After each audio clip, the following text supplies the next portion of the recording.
Updates from the Pixboom Spark team. The camera is finally shipping in May. We get 12-bit RAW internal and also ProRes RAW.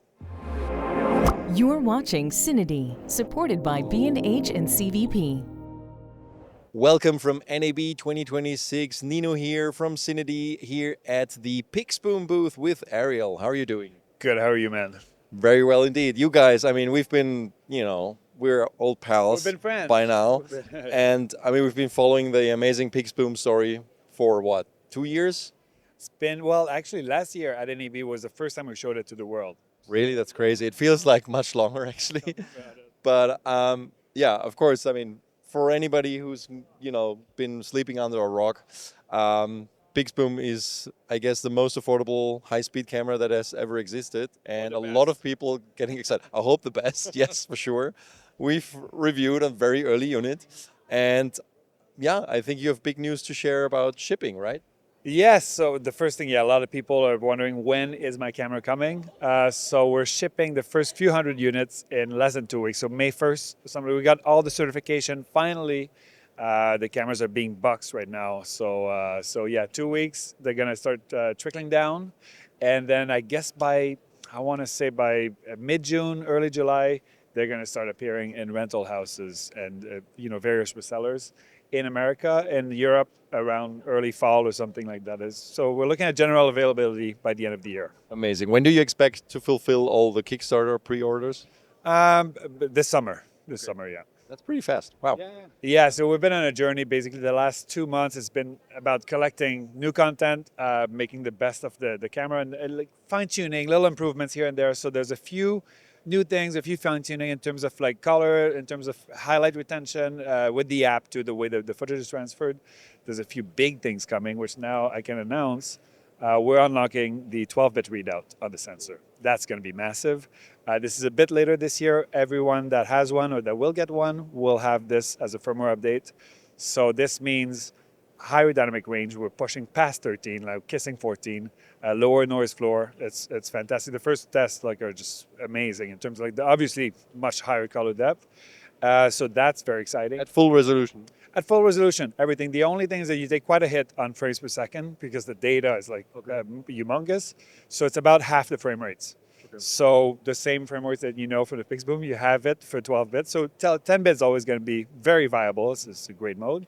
And then for places where you go in fashion or you go a lot of places where you need or extreme VFX where you need the 12-bit, I mean, you still get 4K at about 500, and then you can really, so you can push it. It's gonna be fantastic. So that's one big news. And then ProRes RAW on board is official. We've finalized everything with Apple and stuff, so we're gonna have it on board. So that's something that, all good. So that's something that it means straight from the card to your favorite editor. No more transcoding. We're still going to keep the PXBC, so the DNG, the pristine DNG that we have on camera, but that's going to be something massive. And the ProRes RAW is just for the 12-bit mode, or? No, that's going to be for all the modes. No restrictions in terms of resolution or frame rates. So all the same thing. So awesome. So 12-bit's going to come a little before ProRes RAW actually, but then when ProRes RAW comes, it's going to embrace the 10-bit, the 12-bit, and any resolution. The same custom resolutions that we can do too with the camera, which is pretty much unlimited from up to the maximum of the sensor. So for people who haven't been part of the Kickstarter and probably want to think about buying one now that it's starting to ship, but before you have general distribution, can they still order it? Yeah, it can be ordered. It can be pre-ordered at the moment. Now the package is $13,999 for the camera, the choice of one mount, either PL, E, or EF, and 1 2.5 terabyte card that comes with the package.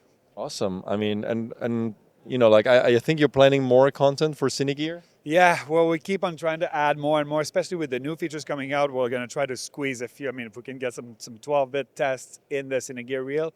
But that reel is just ever evolving. So we're going to be shooting some very exciting stuff before CineGear and before IBC as well. I'm just so excited to see this camera getting into the hands of so many people because I think so far it's been such a niche for high-speed cameras that it's still relatively rare to see high-speed footage on a daily basis, right? I think it's going to be, it's almost, I expect it to be almost like drone footage like 10 years ago, or that's a good slider footage 15 years ago, you know, that kind of stuff. The gimbal footage that like Exactly. So I think it's going to show up regularly in our Instagram feeds and YouTube videos. And what's exciting is that because it's almost like a new creative avenue, right? So we're going to see a lot more of what we know as slow motion, but I think a lot of new ideas are going to come out and like sort of explore what you can do with slow motion. It's not just about shooting, hammering a watermelon or something like that. There's going to be a lot of cool stuff.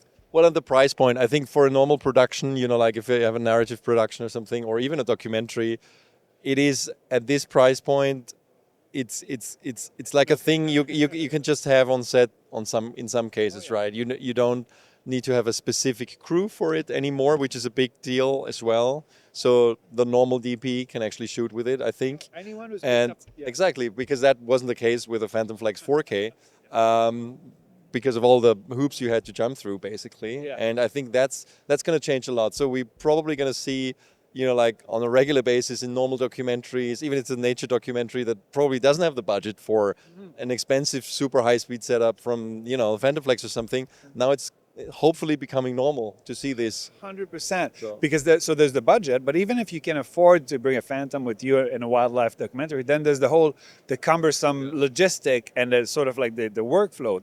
This, if anyone who's picked up a camera before, 5 minutes will be operating this. Yeah. You can be chasing bees around, which actually I have a documentarist that's been doing that. Okay. There's like a lot of, you guys did the butterfly, so it's a camera that you can pick up, run around. It's so sensitive that it allows you to do low light to an extent. We're talking about super high speed, but low light shot, it's fantastic. It's opening a whole new world. No, really looking forward when they start shipping, because I think from May we probably can expect a lot more stuff online from people who get excited. It's gonna start and exploding. especially those first ones who put the order usually the believers.